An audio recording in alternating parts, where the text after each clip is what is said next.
राधे राधे। जय श्री कृष्णा। शुभ एकादशी। आज हम कामिका एकादशी का श्रवण करेंगे। जो श्रावण मास में कामिका एकादशी होती है वह बहुत शुभ फलदायी एकादशी कहलाती है। आइए हम कथा को प्रारंभ करते हैं। एक बार युधिष्ठिर ने पूछा, गोविंद वासुदेव, आपको मेरा नमस्कार है। श्रावण के कृष्ण पक्ष में कौन सी एकादशी होती है? कृपया उसका वर्णन कीजिए। भगवान श्री कृष्ण बोले, राजन सुनो, मैं तुम्हें एक पापनाशक उपाख्यान सुनाता हूँ, जिसे पूर्व काल में ब्रह्मा जी ने नारद जी के पूछने पर कहा था। नारद जी ने प्रश्न किया, हे भगवान, हे कमलासन, मैं आपसे यह सुनना चाहता हूँ कि श्रावण के कृष्ण पक्ष में जो एकादशी होती है उसका क्या नाम है, उसके देवता कौन हैं तथा उससे कौन सा पुण्य होता है? हे प्रभु, ये सब बताइए। ब्रह्मा जी ने कहा, नारद सुनो, मैं संपूर्ण लोगों के हित की इच्छा से तुम्हारे प्रश्न का उत्तर दे रहा हूँ। श्रावण मास में जो कृष्ण पक्ष की एकादशी होती है उसका नाम कामिका है। उसके स्मरण मात्र से वाजपेय फल का फल मिलता है। उस दिन श्रीधर, हरि, विष्णु, माधव और मधुसूदन आदि नामों से भगवान का पूजन करना चाहिए। भगवान श्री कृष्ण के पूजन से जो फल मिलता है वह गंगा, काशी, नैमिषारण्य तथा पुष्कर क्षेत्र में भी सुलभ नहीं है।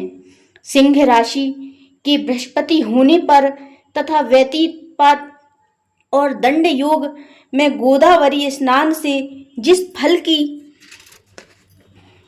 प्राप्ति होती है वही फल भगवान श्री कृष्ण के पूजन से भी मिलता है। जो समुद्र और वन सहित समूची पृथ्वी का दान करता है तथा जो कामिका एकादशी का व्रत करता है वे दोनों समान फल के भागी माने गए हैं। जो ब्याई हुई गाय को अन्य सामग्रियों सहित दान करता है उस मनुष्य को जिस फल की प्राप्ति होती है वही कामिका एकादशी का व्रत करने वाले को मिलता है। जो नरश्रेष्ठ श्रावण मास के भगवान श्रीधर का पूजन करता है उसके द्वारा गंधर्वों और नागों सहित संपूर्ण देवताओं की पूजा हो जाती है। अतः पापभीरु मनुष्यों को यथाशक्ति पूरा प्रयत्न करके कामिका एकादशी के दिन श्री हरि का पूजन करना चाहिए। जो पाप रूपी पंख से भरे हुए संसार समुद्र में डूब रहे हैं उनका उद्धार करने के लिए कामिका एकादशी का व्रत सबसे उत्तम है। अध्यात्म विद्यापरायण पुरुषों को जिस फल की प्राप्ति होती है उससे बहुत अधिक फल कामिका एकादशी व्रत का सेवन करने वाले मनुष्य को मिलता है।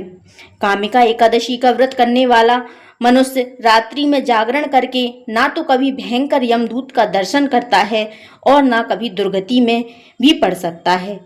लाल मणि, मोती, वैदूर्य और मूंगे आदि से पूजित होकर भी भगवान विष्णु वैसे संतुष्ट नहीं होते जैसे तुलसी दल से पूजित होने पर होते हैं। जिसने तुलसी की मंजरियों से श्री केशव का पूजन कर लिया है उसने जन्म भर का पाप निश्चय ही नष्ट हो जाता है।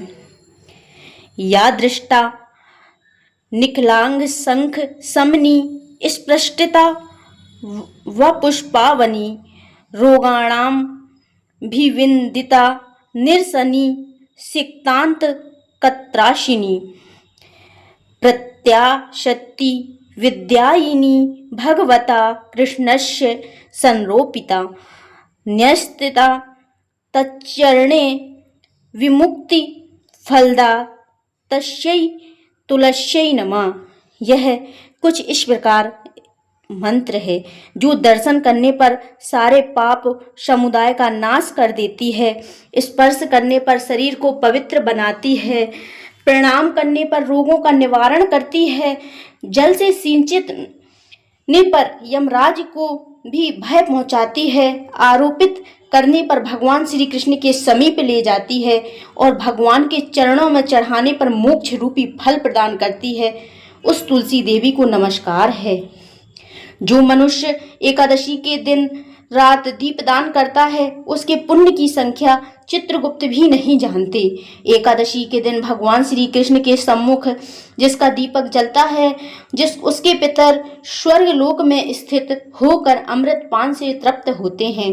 घी या तिल के तेल से भगवान के सामने दीपक जलाकर मनुष्य देह त्याग के पश्चात करोड़ों दीपकों से पूजित हो स्वर्ग लोक में जाता है। भगवान श्री कृष्ण कहते हैं, युधिष्ठिर, यह तुम्हारे सामने मैंने कामिका एकादशी की महिमा का वर्णन किया है। कामिका सब पातकों को हरने वाली है, अतः मानवों को इसका व्रत अवश्य करना चाहिए। यह स्वर्ग लोक तथा महान पुण्य फल प्रदान करने वाली है। जो मनुष्य श्रद्धा के साथ इसका महात्म्य श्रवण करता है, वह सब पापों से मुक्त हो श्री विष्णु लोक में जाता है। बोलिए कामिका एकादशी व्रत कथा की जय। बोलिए विष्णु भगवान की जय। बोलिए विष्णु भगवान कृष्ण अवतार की जय। दोस्तों, आप बताइए, आप कामिका एकादशी की कथा कहाँ से सुन रहे हैं? क्या आप एकादशी का व्रत करते हैं?